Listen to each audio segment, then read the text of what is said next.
Okay, so homework is to check DayMap with the solutions for the percentages, but Rubes and Shannon, you haven't got your assignment back yet, and Liam, so you can do that next week, but the solutions are up on DayMap.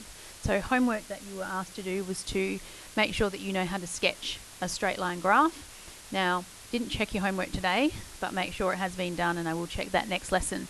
So if you had any difficulty, remember to draw a straight line like this. We could have just 2 points, but the best thing to do would have 3 points so we know that we're safe, and in case we just get one wrong. Now, before I even go to draw this, we know from last lesson playing with the graphics calculators, this number in front of the x. Remember, we've got y equals mx plus c. We know that that number there, m, represents the slope. And when it's a positive number, that means it slopes that way. It's increasing from left to right. It's going up. So we know it's increasing. We also know that this c here, that represents the y-intercept, so where it cuts the y-axis. So before I even do this exactly, I have a rough idea in my mind of what this graph looks like. So this is my y-axis. This is my x. It's cutting the x-axis at -2, and it's sloping that way reasonably steeply, okay? So I know before I even draw that it has to look a little bit like that. So if I get something that's a bit dodgy, I should be able to find my error. To graph, the textbook was asking you to use quite a few numbers in your tables of values, like they went -3, -2, -1, 0, and so on, 1, 2, 3. As I said, I think you need a minimum of 2, but just to be on the safe side, go for 3. So we want a little bit negative, we want a little bit positive. We asked the class, what value would you like? And someone said 64. Was that great? You can use 64. You could choose x as 100. You could choose 1,000. But that would mean you would have to draw a graph that goes up to 1,000 on the x-axis. And we are timesing it by 3, so then that means we have to go up to 3,000 at least. So don't choose ridiculously large numbers. I like to choose a little bit negative, a little bit positive. So we might go -3, 0 is always a good one, and then go 3. I like to be even. You could have done -3, 0, and 4, or whatever. Just space them out. I wouldn't have gone 1, 2, 3, too close together. Anyway, to find out what my y value is, we pop that in here, and we know that here, in between the 3 and the x, it's a times. It's the rule that tells you what to do. So it says 3 times your value for x, which we've said is 3. 3 3s are 9. 9 take 2, we put 7. And that means that this is the coordinate 3, 7. When x is 0, 3 times 0 is 0. 0 take 2 is -2. So we pop -2 there, and that gives me the coordinate 0, -2. And so on and so forth. Be careful with the negatives. That's where most people fall down. 3 times -3 is -9. Take 2. And I'd like you to do this without using a calculator. Check on the calculator after, but double check. So I give you 9, I give you another 2, that's -11. Some people in the class thought that that was -7. It's like, no, no, no. So once you've got those coordinates, you can come to your real axes that you would have drawn with a ruler, nicely spaced out properly, and you'd go this coordinate here, across 3, up 7, put a dot. This is saying 0, so don't move left or right, down to -2, put a dot, and then -3, down to -11. And all 3 dots should form a straight line. If they don't, you've done something wrong. So hopefully, if you had trouble with last night's homework, make sure that you can go on and do that. Okay?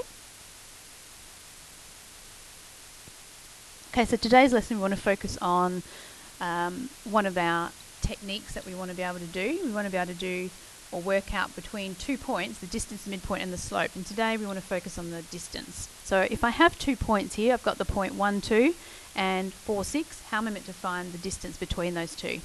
And somebody said, how about we use a ruler and we just measure it? And we go, yep, absolutely, that's a good system. However, what happens if I now said this was not 4 and 6, it was 42 and 610? Now that's going to be a pain in the butt to draw and measure. And we don't want to draw these axes up every single time either. So we had to find another way, and gave you a bit of a clue. And he went like this. Okay, right angle triangle, lengths. I hope that we're all thinking Pythagoras. So if you'd forgotten Pythagoras, you obviously can't see the poster in the room. Pythagoras says We've got A, we've got B, we've got C, where that is the hypotenuse. It's always the longer side. So the two lengths that make up your right angle, that's A squared plus B squared equals the hypotenuse squared.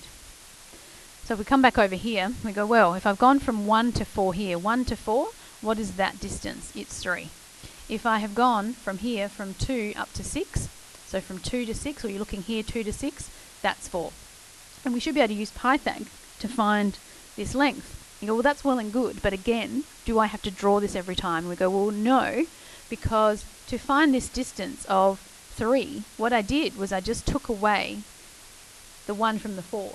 1 take 4 or 4 take 1, it doesn't really matter. And then we would square it, as Pythag says to do. And to find the y value, this height here, we just took the difference between our y values here, 6 take 2. So that gives us the formula that if I say x1 take x2, so take away the x values, again, doesn't really matter which one because we're going to square them. Because I go 1 take 4, I get minus 3, but minus 3 squared is the same as 3 squared. Okay, negative times a negative is a positive. And then to get this distance, the vertical distance up here, we did y1 take y2. And Pythagoras says to square it.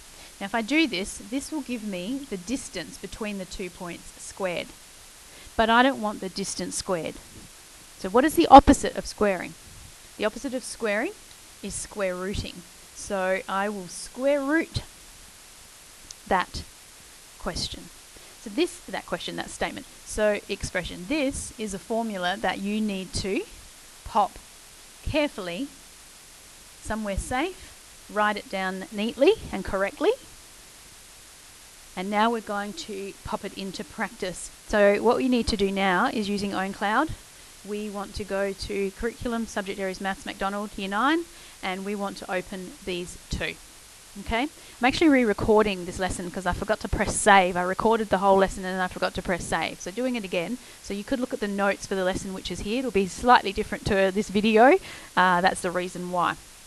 So if we open that one, okay, and we're going to go down and we're going to try exercise 11A. Find the distance between these 2 points. So you will write down in your book exercise 11A. And how I'm writing this is exactly how I want you to in your workbook.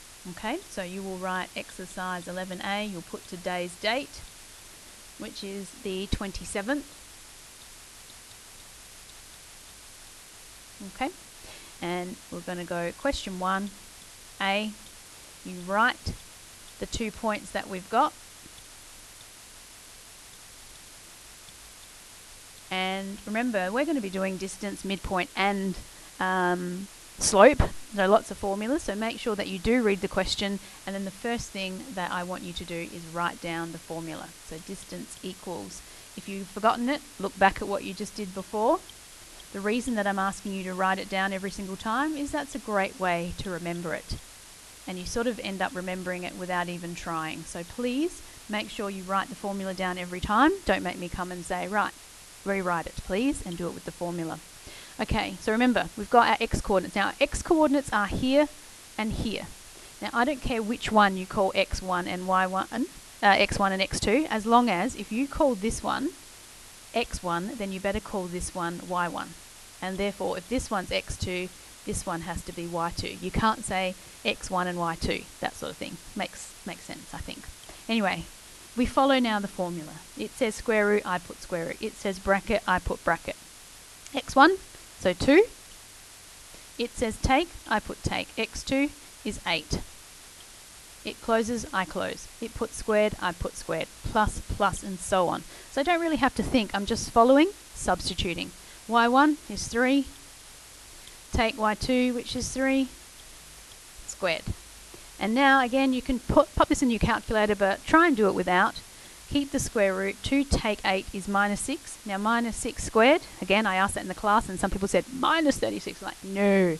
Negative times a negative is a positive. So we get 36 plus, now 3 take 3 is 0. 0 squared is 0, so it's just the square root of 36, which is 6 units. And we're done. I think that's reasonable. Okay, we're going to leave it there. There's so many ones of here that we can practice. So now we're going to go on and do the left-hand side of question 2. So if you think you have got this, feel free to do it without me, but I'm going to do question 2 together. Well, I'm going to do it right now. So again, with question 2, you will write question 2, you will put A down, you put 2, 3, and 8, 11.